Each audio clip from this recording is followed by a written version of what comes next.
Matt, what more can Zach give you this year in his enhanced role? Right.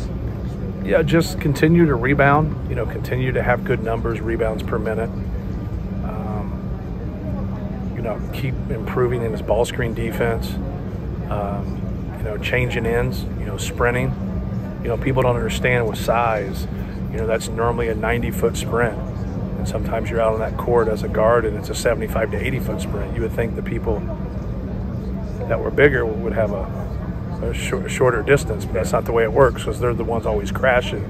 And so it's very important to be able to change ends and just keep working on ball screen defense, and keep putting in time, in those areas. And then his passing, as you've seen the last couple of years, keeps getting better. Just keep making improvements. And, he doesn't need to, reinvent the wheel here. He just needs to keep making the, subtle improvements in those areas. Are there some nuts and bolts things about the ball screen defense that he needs to get better at? And is it reasonable for somebody that big? I think it's not relative because you're comparing how he plays ball screen defense versus someone who's 6'10" and athletic. And he's athletic, but he's athletic for his size. I think it's realistic to think that he can, keep getting better. And there is a ceiling there when you wear size 20s probably versus somebody that wears 14s that is fast. So there's a little bit of a ceiling there, but he could still, you never say, hey man, you've arrived here. That's just not your position as a coach. A lot of things, a lot of observers look at things like there needs to be change, and there doesn't always need to be change. There needs to be improvement, and that's where it lies. And that's what I always tell our players. There's certain things that I'm sold on in terms of what we have to do to win. Then there's some other things that float. And if you do your job and it doesn't work, then I got to make a change. But if you don't do your job, I don't know whether it works or not. Ain't that right, Rafael? Yeah. So, but that's basketball. If you do what the coach says to do and it doesn't work, that coach is going to make a change. But if you don't do what the coach asks you to do, how does he know if it works or not? If that's getting, I call them willing participants.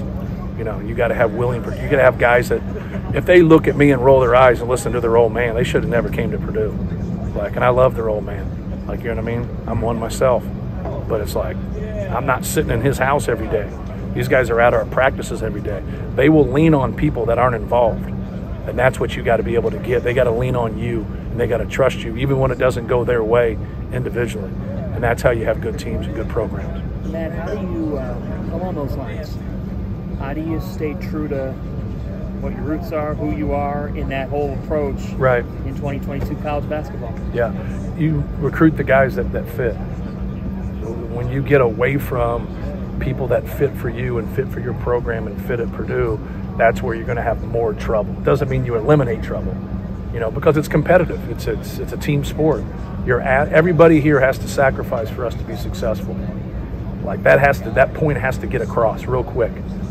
And the other thing that I talk about in recruiting a lot is, here's how we see you if you're one of the top 2 or 3 scorers. And if you're not, then you're going to have to fit in from a role definition standpoint to those top 2 or 3 scorers. So get yourself in that position. But if you're not in that position, then, sacrifice so we can win here. Along the lines of Edie, I'm curious, what was your first encounter with him like? Right. I watched him on film.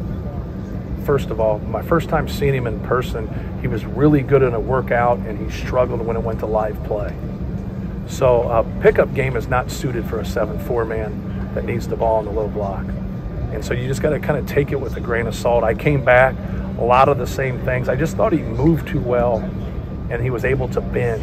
I know that's crazy, but when you're that big and you can move and you can bend, you're going to cause problems for people. He didn't show at that time how good of a low post scorer he was. And that obviously is something that's, when he got there, he was ready to play right away. He wasn't ready to make decisions right away. So if he got the ball at 5 feet, he could score it. But if you doubled him and he had to pass, the people in the front row were in trouble. Balls were scooting all over the place. So it took him 5 or 6 games before his decision making. A lot of elbows, right? A lot of elbows. Yeah, if you were guarding him, a lot of elbows to the noodle. And you're like, hey, you just can't turn around. That guy's 6'8", like you're 7'4", like your elbow's right where his head is. You can't turn around and smoke him. And like he'd turn around the next game and smoke that guy. And then the next game, then the next one, like, so he was having games of like 17 minutes, 14 points, 5 rebounds, 5 turnovers, 2 offensive fouls. Then like you like some good, some bad, some indifferent, right? But the promise was there. Like that's what a lot of happens with those big dudes, man. Like you have to be able to see some hope. You have to be, you got to bring something to the table. So they're picking on you here, well, you got to pick on them there. If it's just you getting picked on, then, you know, you got to come sit next to us. And so like he always gave you that hope because he could do some things from an offensive standpoint. Now he can pass. Now that really helps. His ability to pass is what's improved the most. Does there have to be a willingness from a big man to, just putting it in these terms, not be stubborn, commit to doing some other things? Yeah, he's a lot of times guys that haven't had a high level of success before are normally selfless. They're normally, that's not an issue. It's the guys that average 30 when they were an 8th grader that have built their ego. Like we all have an ego to some point. He never had all that. So like he didn't play organized basketball as a 9th grader. So he averaged 3 points. You know, he backed up Mark Williams at IMG, which he's pretty salty. And so the year before that, Baycott was the best player at IMG. So like he was always practicing and going against those guys, and he wasn't better than those guys. And now when he got a chance to develop, he needs to play. He needs to go somewhere that throws the ball to big guys, but he needs to play through some mistakes. He's yet to really do it because Travion was such a good player. We tried to play him together, and then it didn't work. And so like now and that's who got it. Go ahead. In a world where everybody's going small ball, why do you still believe in the 7-footer who can lead a team? I think that first of all, without having like a theory of small ball or playing big, it's still quality. Because we've seen a lot of big guys that can't play. Like a lot of them, right? You'd be like, hey man, we got this guy 7'3", 280s, and he goes out there and he, you know, breaks his foot in warm-ups and like, you know, can't catch the ball. Like, you know, we've all seen that. And so like it's quality. It's like people are like, man, you guys do a good job with your big guys. Like they're good players. Like they're good, but they got to be good enough where you have to throw them the ball. If they're not good enough where you have to throw them the ball, they better be a great rim protector at the other end. Like we really, outside of A.J. Hammond's, haven't had great rim protectors. We've had some guys that were good to average, but not great. A.J. was a great rim protector. He changed a lot of things defensively. So, you know, after you have success and when you go back to the drawing table, you know, and you're looking at things, like they're looking at us. Like we can get involved with 7-footers. Like I can pick up the phone and call people. Now, if that guy's great and he's 6'6", and he's on the West Coast, like I might not be able to get involved with him. Like so that's our end, is that we can sit there and put a lot of tape together, and from Carl Landry to Jawan Johnson to A.J. Hammonds to Isaac Haas to Caleb Swanigan to Matt Harms to Travion Williams to Zach Edey. And so like now, like I'm showing them 7 guys in 17 years. So that's a lot of guys for 17 years. And so like now when they see it, like they got to be doing something right. But the main thing that we do, the 2 main things that we do, I think better than other people that are that way or equal to a couple of the people, is we throw them the ball and we spend time with them. Like you have to spend time with their decision making, or they're like it won't work. Like you have to like do a lot of passing drills with them, and you got to keep them away from where they struggle. Like a lot of those right-handed guys struggle on the left block. So there's nothing in the rule book that says they got to post up the left block. Like you don't know how many times we'll have big guys posting up right there and the players are right in front of me. I'm like, hey, do not pass him that. Don't throw him the ball. And you just told me to get it inside on that other side. But like each guy's a little bit different. They have their strengths and they have their weaknesses. So, but I think that's more important than anything. The NBA game will come to us, and it does. So you get divers, you get guys you can flip up lobs to. Well, not every big guy's an athlete. You know, they're good players, or maybe they're even plotters. But now if you don't play low post basketball and that's all you do, well, what's their value? Especially if they're not a great rebounder. Like their value's, you know, going down. But if they're a good low post player, now you bring value to them. Sort of the consensus is everyone's glad Kofi's gone, with that being sense of an athlete and everything else. You're not going to be sad to see him go? No, I wasn't sad to see him go. He caused us a lot of problems.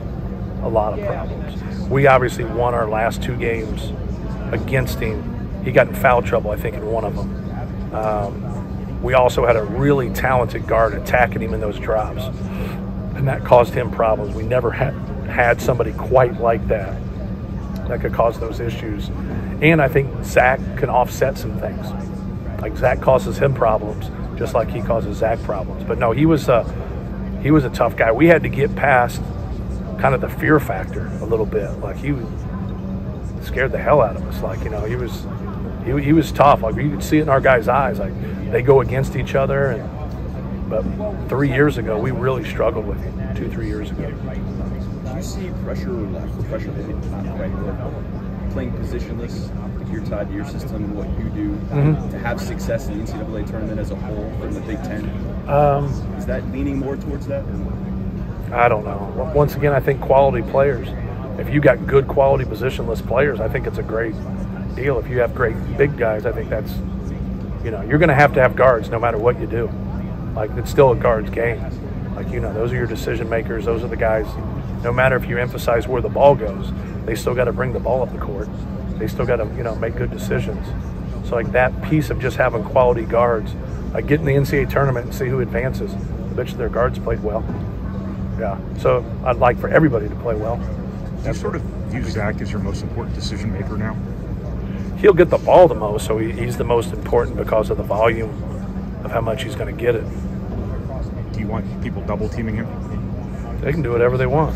But you know what I mean, right? A lot of your best offense over the years has come from people double teaming. Yeah, I mean, it's either way. Like if he's one-on-one, score it. If he's double teamed, get the ball out of your hands. And then you can get a repost or you can get him in rotations. In basketball, you try to stay out of rotations. You work constantly on being in rotations. But if you just stay and help all the time, you're in trouble against a good team. In those moments last year, you could go to Jaden Ivey when things were slow, get a bucket, get to the rim, get to the foul line. What do you do this year? Who's that? Yeah, we don't have somebody like that. It's going to be more of a system, more of running plays, more of trying to generate angles and advantages than just say, hey, let's open this up and give it to Carson Edwards or Jaden Ivey. Yeah. A lot of people in Iowa want to compare Chris Murray and Keegan Murray. How, in your perspective, how are they different beyond the court? How are they different players? I think that I could answer it better after this year because he's going to have more of a role this year. Chris will have more of a role. What I picked up from him, a lot of times guys that don't shoot a high volume of shots don't feel comfortable at times because they're getting 4 shots, 6 shots, 7 shots instead of 15, right? So it's a hard thing. It's hard to shoot fewer shots and have a higher percentage unless you're shooting layups and dunks, right? And so for him, he seemed comfortable shooting intermediate shots, and yet some games he would be a pretty big scorer for him, and then some games he wouldn't. But like he can make threes, he can make pull-ups, he can hit that little floater around the rim. So I just think he's got such a great feel naturally. And then in Fran's system, like they are so good offensively at getting you on your heels. You know, they're going to push the tempo. They're going to, get shots up quick. They're going to keep coming at you. You know, they want more possessions. But then they run good half-court offense too. So that's a balance of just like taking what the defense gives you, and then when it's not there, being able to run offense. That's what good spacing is, good offense. When you look at the film, who stands out defensively in this league that maybe we overlook? Defensively? Like as a player, not team, or player really. The guy from Rutgers, Kayla Mcconnell, is a real defender. Like he's got a chance to play professionally. He might not hit it right away, just because he has a high competitive spirit and he's a great defender. Like he's a defensive NBA player. Now can he grow, his offensive game? And he's had games, individual games where he's shown that. But now I think this year you'll have more of a responsibility from an offensive standpoint. But he probably jumps out. Not to say that there's not other people, but he's the one. He was Defensive Player of the Year, right? Yeah. I'm not losing my mind? No. I really went out on a limb. Yeah, you really picked up. Yeah. The radar one there. Just, I'm right here if you guys need me. I'm trying to think of anybody else that.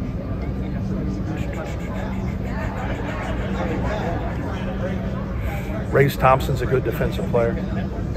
Like he can guard different people. That's what kind of like guard that 5, guard that 4. He can switch ball screens. Like he's a good defensive player. I haven't thought on it because we're not playing people right now, right? Michigan State, obviously, Wisconsin as a team. Chuck Campbell stands out. Yeah. Ball pressure. Yeah. That's all I got. You're an old school Big Ten guy. I wanted to ask you what your thoughts were and are about the addition of SC and UCLA. Yeah. Well, you have to be able to change, right? And it's hard. We joked with the guy that I played with in college, and he asked how many teams were in the Big Ten. Well, there's 10, right? It's the Big Ten, so it wouldn't be a funny joke today. But we still call it the Big Ten, even though we've added. And that's when, my junior year or senior year, Penn State came in. So that was the first year. But I thought it's great. If you're going to make a move, you're going to go into a market, right? And so obviously going into the LA market, for our conference is just more people. You want more people, you want a better TV package, but you also, like, you look at the tradition of UCLA, obviously, and then USC's obviously been very good. Why wouldn't you? Because the one thing is that the comparison is to the people that you could have gotten. But we don't know who we could have gotten, right? And so, like, to be able to get 2 prominent things, and, the travel for football won't be as tough as our travel. You play on a Saturday, and now you can scheme that out. You can leave on a Thursday, right? You're going to fly there, just, a couple hours extra. Well, basketball's different, and especially if you're out there playing in the middle of the week. And so I think that's a little bit different for us. That's the only thing that I've found, like, how are they going to manage this? Like, how are they going to do this? Right. So, but I think there are 2 great additions. Have you gotten ever to coach or play in college? No, I've never been there. Never been there. We tried when we renovated Mackey Arena. We tried to make that the opening game. The first game in Mackey Arena was Purdue versus UCLA. Rick Mount, Lou Alcindor. So Purdue had gotten runner-up, I think, in the country the year before. UCLA beat him pretty good in the final game.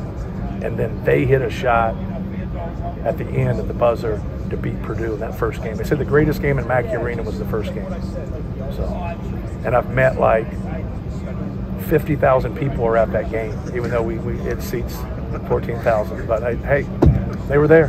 Right. They were there. Right.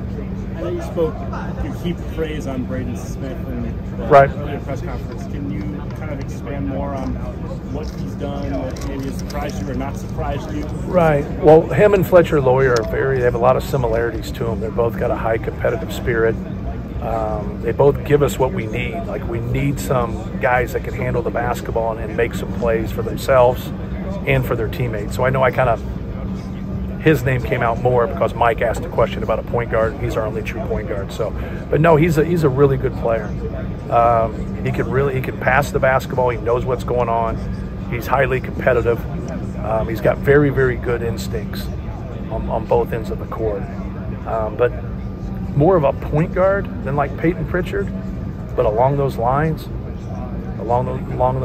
in terms of a quality of a player. I know that's a big statement. We had Peyton Pritchard in USA Basketball, and obviously he was with Carson Edwards with the Celtics, so I've had a chance to watch him a lot, and big fan of his, and so I know what the statement means. It's a lot to put on a freshman. If you're a starter, we're using for finishing games, things like that. Yeah. How do you navigate that? Yeah, it's just basketball. You know what I mean? It's just basketball. So it doesn't, you're not asking to run into a burning house or nothing. Like, you said before, you like your guard play, but you don't like your experience right. with guards. How does one not negate the other? How do you overcome the you got to play. Experience it? Yeah, the experience piece of it, you got to play and you got to learn from it and kind of offset that. It's not like a natural thing and say, hey, here it is. Like, you got to work through it, and you hopefully, you're ready enough to. That's why they pay us. We have to get them ready to go through something that they haven't went through in terms of that on the college level, but they have played basketball before. And so, like, that's the getting them to understand everything that's coming their way, but also be confident. it's an interesting balance. It seems to me like you put a lot of time into press break and inbounding the ball against pressure. Yeah. Is that because of your inexperience at guard? Is that because of your lack of depth at guard? Is it just because it's something you recognize as a need? All of those.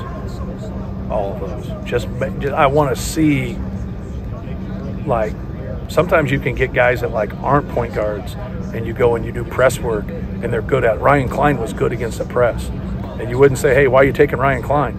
He's good against the press." But you know what he did every time he got it? He got it out of his hands. Like sometimes guys that aren't like great ball handlers keep it.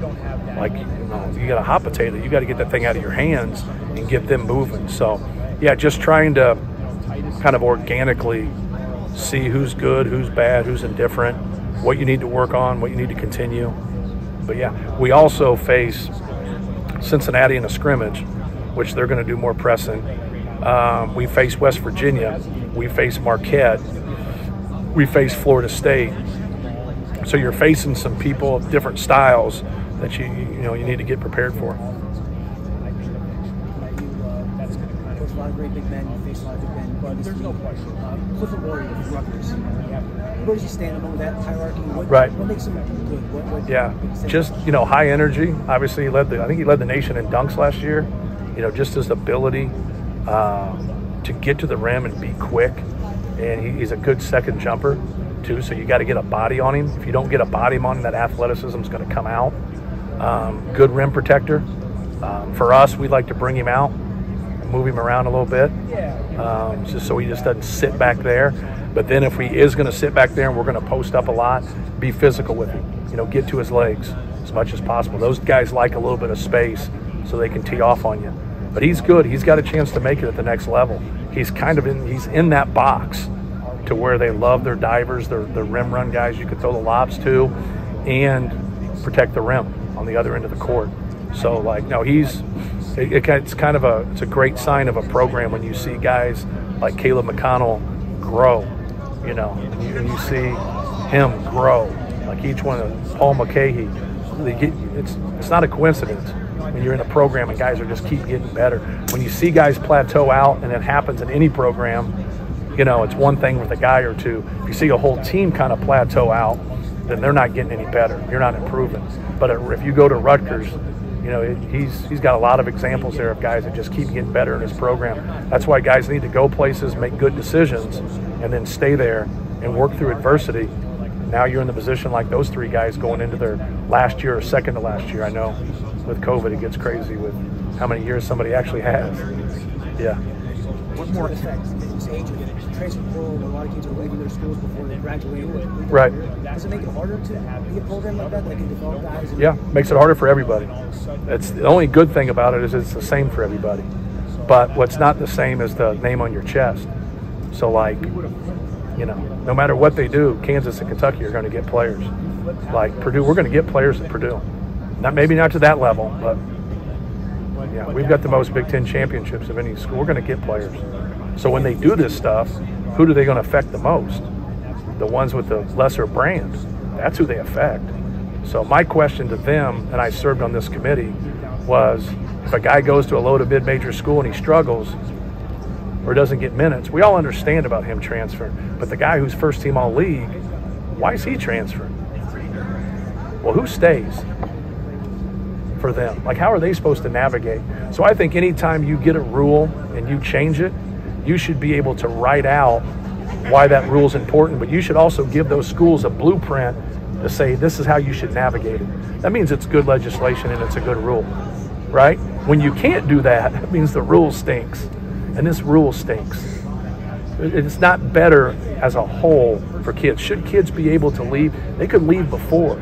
You're saying, well, all these other sports, hey man, quit comparing sports that don't, our sport is different, and their sport is different. Doesn't mean we're better, but now give people a chance to grow. Like give people, or put better guardrails on it.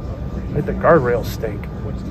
And I'm all about somebody getting an opportunity in basketball and now having a better life. Not getting an opportunity in basketball and averaging 4 more points. Like, they all want to play shortstop and lead off, right? There's one leadoff hitter. And the worst team in the world's got a leading scorer. but they're all searching a role. They might say the right things. They're all searching for the role. They want to lead off. And so like that to me is like, this is a team sport, it's development, but you learn so much by dealing with adversity. And so let's just say it's okay that they went to a one-time transfer, okay? Now they're allowing them to transfer as much as they can. Like, are you really setting a precedent that's best for the future for them and their life? Like, there's no way. I don't, you know, not to say that everything has to be logical to me, but I don't think that's logical to a lot of people. And if it's your kid and like what you want, like you raise your kid to deal with adversity. That's what you do. Like, hey, this isn't going to be easy, but like, you know, once you go into the workforce or once you get married, that shit ain't easy. That's been proven, especially the latter. Like, that's hard, man. Like, and so like, what are you teaching them? Like, what are we doing? Like, we're supposed to, you know, whether they like us or not, we're supposed to be setting the model, you know, for them. That's what you do, so they can make it better going forward. What do you eat from Ethan this season? You kind of put his year into perspective for us. You know, just he has that opportunity to play through his mistakes. It's really hard to be a functional player when it's been inconsistent minutes, and he's gotten inconsistent minutes. To his credit, whenever he gets opportunities, he's been pretty productive. And so now he has an opportunity to play a whole lot more.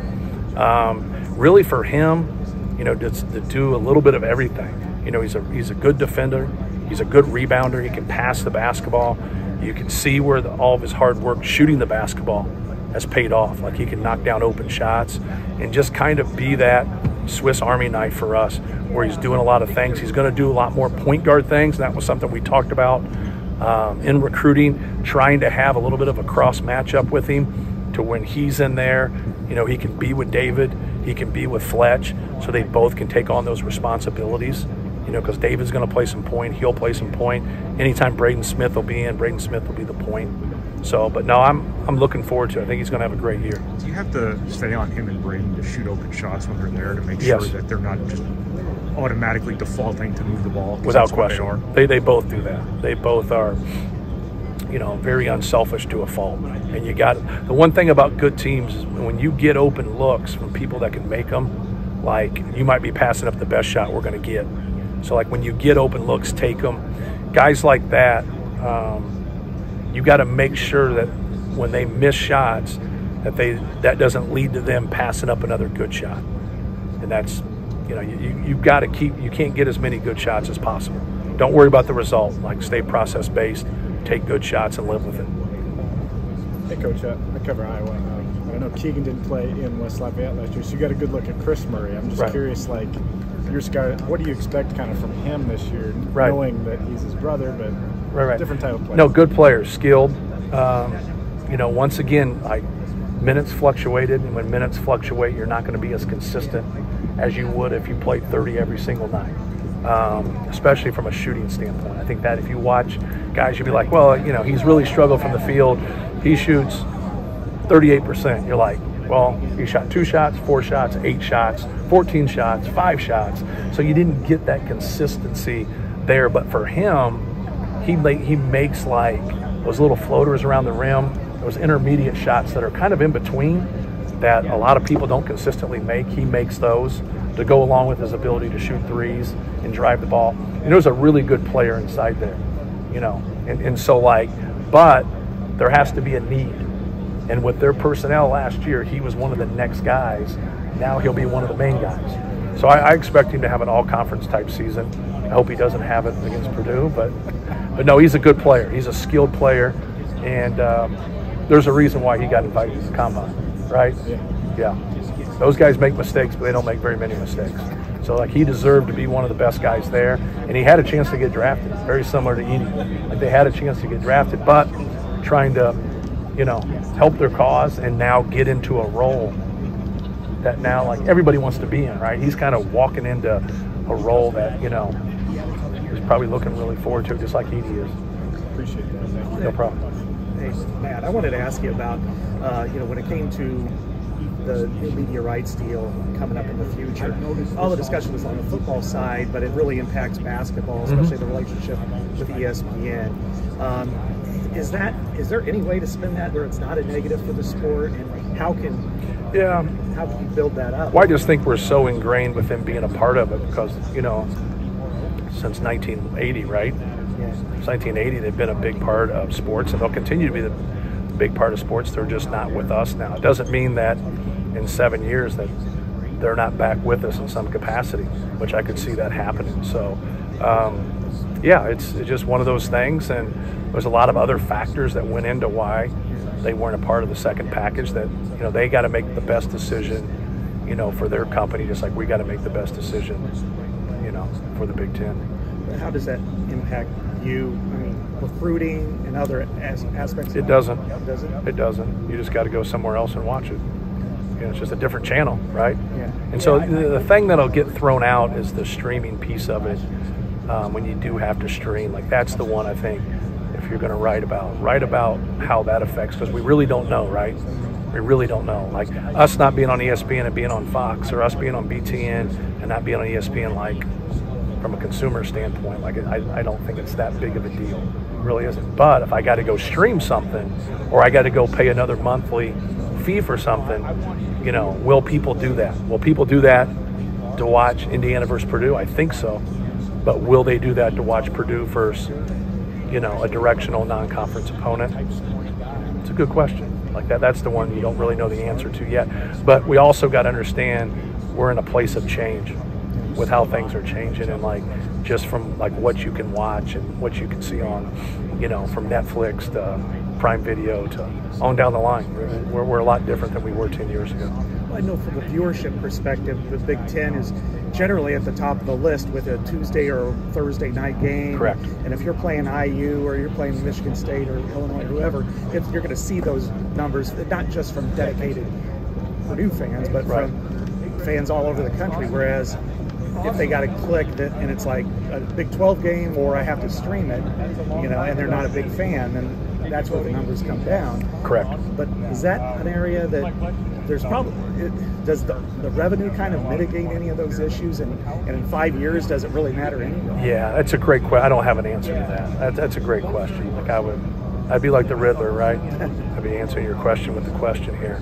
But I think that's the telltale. I think that's what we're kind of all waiting to see, is that, like, what's the rub? Like, is this going to really have that effect? Are people going to jump on this? Are people going to leave this alone? It'll be a little bit lesser. You know, I don't think anybody knows that answer. Most random question I can ask you today. At what point will you talk to your current juniors about their COVID years? At the end of the season? After the season. Yeah. That affects recruiting now. I mean, all this stuff Correct. is... Correct. I'm just curious. Trying to be fair to them, but also try to be fair to the future of our program. It's not an exact science. How do you handle it? Does like everybody have an open invite back, or do you have? Yes. Yeah. No, you just. It's up to them. Yeah. But you gotta weigh in where they are, what they want. Do you have your degree? Like Mason already has his degree. Braden gets his in December. You know, I don't know where Ethan is. If I had to, obviously he's a grade behind them, but I don't think he's in his third year. I don't think he has the ability to graduate in 3 years, maybe 3.5. So. How has Brandon been preseason? It's all right. He's been hurt here of late. He's missed the last couple. Probably hurt his back. Yeah. So just trying to get him healthy and get him back. I think he'll go tonight. That's what the trainer said. So, but we'll see when we get back. For Zach defensively, stretch five, what's the key for him to continue to take strides to? Yeah, I don't think it's as much as him as us, as being able to reach. Should we switch some of that? Should we veer some of that off?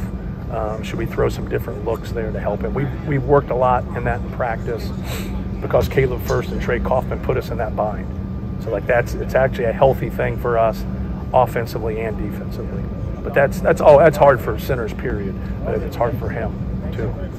The size 20s. So, all right.